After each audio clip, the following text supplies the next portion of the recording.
सत साहिब सतगुरुदेव की जय। बंदी छोड़ कबीर साहिब जी की जय। बंदी छोड़ गरीबदास जी महाराज जी की जय। स्वामी राम देवानंद जी गुरु महाराज जी की जय हो।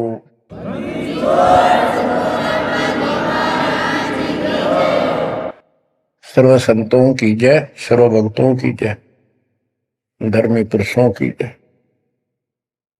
श्री काशी धाम की जय, श्री सुडानी धाम की जय, श्री क्रोथा धाम की जय, श्री गुरुवाड़ा धाम की जय। सत साहिब गरीब नमो नमो सत्य पुरुष को, नमस्कार गुरु के नहीं। सुर नर मुनिजन साधु, संतों सरसदी। सतगुरु साहिब संत सब, दंडवतन प्रणाम। आगे पीछे मत हुए, किनको पूर्व। कबीर सतगुरु के उपदेश का, सुनिया एक विचार। जय सतगुरु मिलते नहीं, जाते नरक द्वार। नरक द्वार में दूत सब, करते खेचा तान। उनसे कभू नहीं छूटता, फिरता चारों खान। कबीर चार खानी में भरमता, कबहू न लगता पार। सो फेरा सब मिट गया, मेरे सतगुरु के उपकार।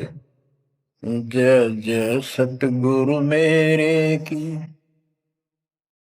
जय जय सतगुरु मेरे की। सदा साहिबी सुख से वसियो, अमरपुरी के डेरे की। जय जय सतगुरु मेरे की, जय जय सतगुरु मेरे की। सदा साहिबी सुख से वसियो, सतलोक के डेरे। निर्विकार निर्भय तू ही, और सकल वैमान। जी साधो और सकल वैमान। सब पर तेरी साहिबी, सब पर तेरी साहिबी। तुझ पर साहिब नाम, निर्विकार निर्भय। परम पिता परमात्मा कबीर जी की असीम कृपा से बच्चों,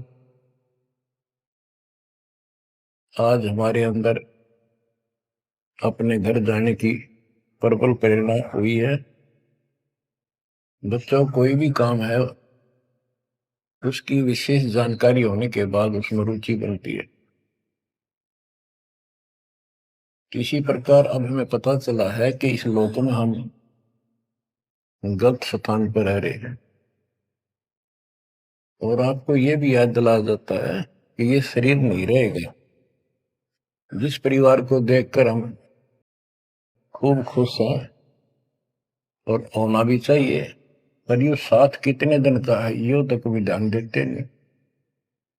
इसके ध्यान ना देने से हम जन्म और मरण के इस महान कष्ट को भोग रहे हैं, इस महान कष्ट को झेल रहे हैं। अभी तक कोई इस तरह सच्चाई कहने वाला नहीं था। जैसे कोई यूं कह देता ना, भाई ऐसे ऐसे वो हो सकता है, मृत्यु हो जाएगी, तो यूं कहा करते भाई, तो भाई ये बात ना बोला, मृत्यु हो जाएगी, अच्छी बात बता। यानी यूं कहना बुरी बात मानने थे कि यूं ना कह, मौत भी हो जाएगी कभी। संसार भी छोड़ना पड़ेगा। यानी इस सच्चाई को अवॉइड करने की चेष्टा करते थे। तो बच्चों, कबूतर क्या करता है, जब बिल्ली निकट आ जाती है वो डर जाता है, उड़ने की बजाय आंखें बंद कर लेता है और सोच लेता है खतरा टल गया, तो वो उसकी गर्दन मरोड़ के खा जाती है। अब आंखें बंद करें काम नहीं चलेगा, ये तो खोलनी पड़ेगी, हिम्मत करनी पड़ेगी, यहां से उड़ना पड़ेगा, काल से बचना पड़ेगा। पहले जैसे 12 कबीर पंथ चले हैं, उससे पहले ये हिंदू समाज, हिंदू धर्म, उसके बाद ये यहूदी धर्म, ईसाई धर्म, फिर मुसलमान धर्म, जैन धर्म, और ये 12 पंथ, इनमें ज्ञान तो बताया जाता था कि भक्ति कर लो, नहीं तो 84 लाख योनियों में जाना पड़ेगा, पशु पक्षी बनना पड़ेगा। और आत्मा डरती भी थी, भक्ति के लिए प्रेरित भी होती थी, लेकिन वो भक्ति शास्त्र विरुद्ध थी, शास्त्र में प्रमाणित नहीं थी, और वो ज्ञान भी शास्त्र प्रमाणित नहीं था। श्रीमद् भगवत गीता अध्याय 16 श्लोक 23 में स्पष्ट किया है कि शास्त्र विधि को त्याग कर जो अपनी मर्जी से मनमाना आचरण करते हैं अपनी इच्छा से, उनको न सुख होता है, न कोई सिद्धि प्राप्त होती है, और न ही उनकी गति बढ़ती।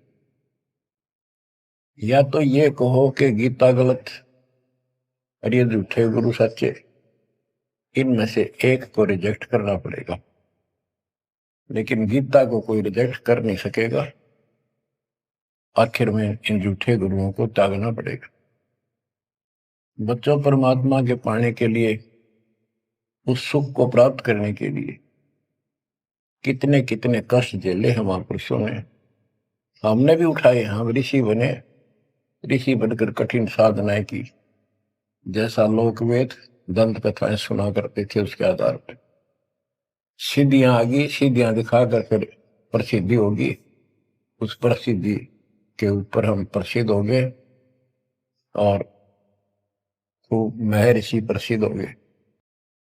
अब पता चला वो प्रसिद्धि कैसी थी, जैसे आपको राबिया का प्रमाण बताया,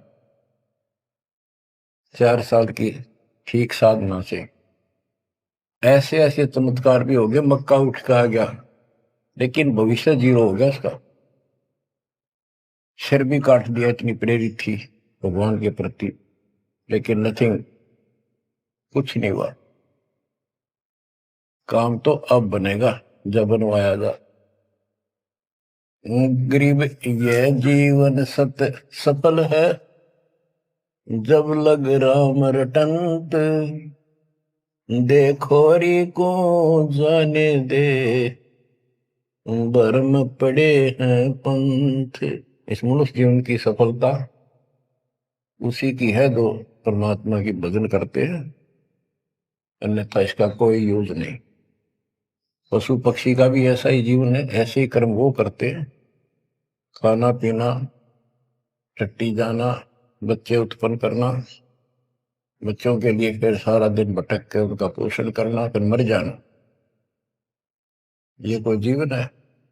इस ज्ञान से आपके अंदर जो गलत प्रेरणा भरी हुई है वो काल द्वारा भरी गई है, बहुत प्रबल है, वो सामान्य नहीं है।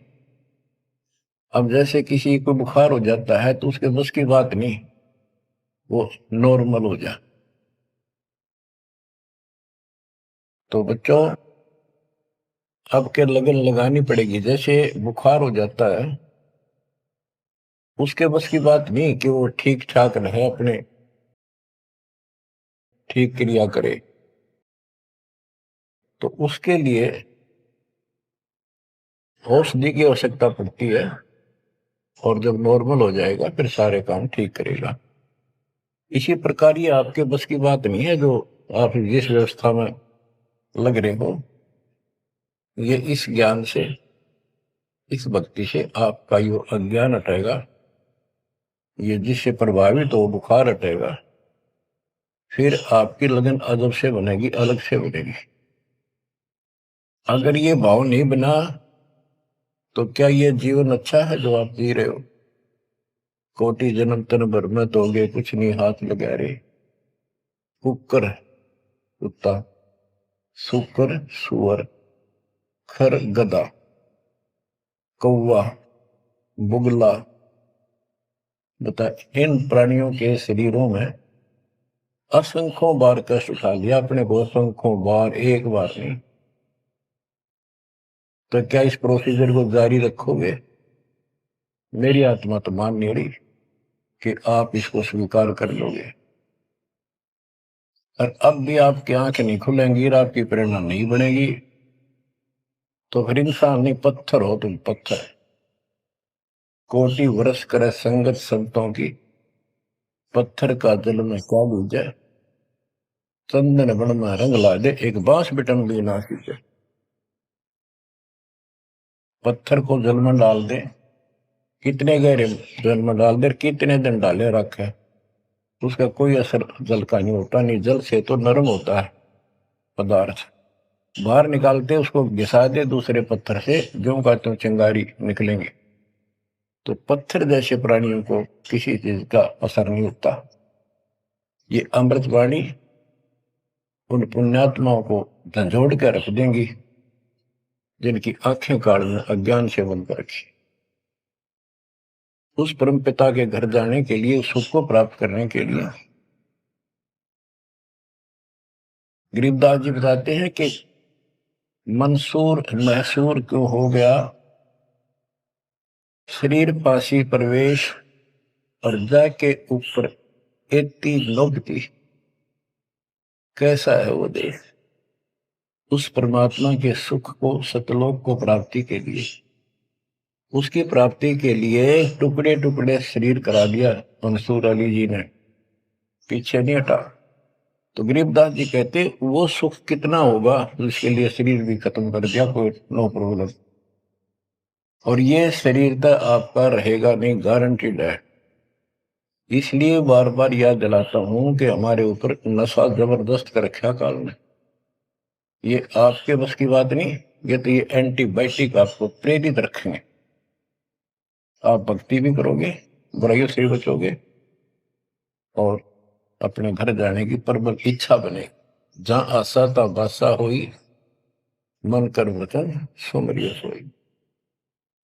गिरिव नरसिंह रूप सतगुरु धरा, प्रहलाद भगत के काज। हिरणाकुश को ले गया, जो तितर को बाज। परमात्मा कबीर जी ने ही नरसिंह रूप धारण किया। ये सारा श्रेय अभी तक श्री विष्णु जी उर्फ श्री कृष्ण जी को दिया जा रहा था।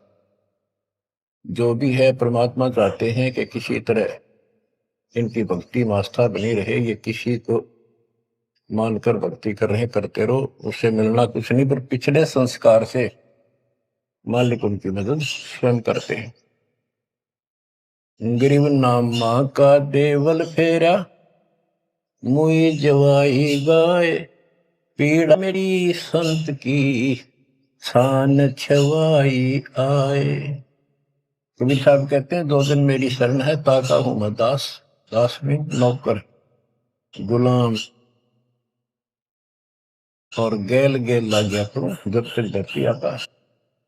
नामदेव नाम के महापुरुष पिछले संस्कारी थे। परमात्मा कबीर जी कहीं भी आश्रम बना के कुछ करने के लिए रह जाते हैं, एक गुरु की भूमिका करते हैं। अपने बच्चों को, वहां आसपास के क्षेत्र के बच्चों को ज्ञान सुनाते हैं। कोयल के बच्चे ज्ञान को सुनकर, आवाज को सुनकर उनकी तरफ खींचे आते हैं, सोबे वाले रह जाते हैं। तो उस समय रंका और बंका दोनों पति पत्नी थे। एक उनकी बेटी थी वंका। नामदेव भी उसी समय परमात्मा कबीर जी के शिष्य हुए थे जब वो वहां संत रूप में लीला कर रहे थे। हम ज्ञान सुन लेते हैं, सारी बात करते हैं, पर अपनी जो पूर्व प्रेरणा है, पिछले जन्म के संस्कारों से भी हम बाज नहीं आते। अब नामदेव जी जा रहे थे, एक मंदिर में आरती हुई थी, ब्राह्मण लोग आरती कर रहे थे, और उसके ऐसी धुन चढ़ी कि वो भी मंदिर में पहुंच गया, हाथ में जूते निकाल लिए अपने, जैसे ये बजाते हैं ताल, उस तरह बजाने लग गया, घंटी बजाते हैं और बजाता है।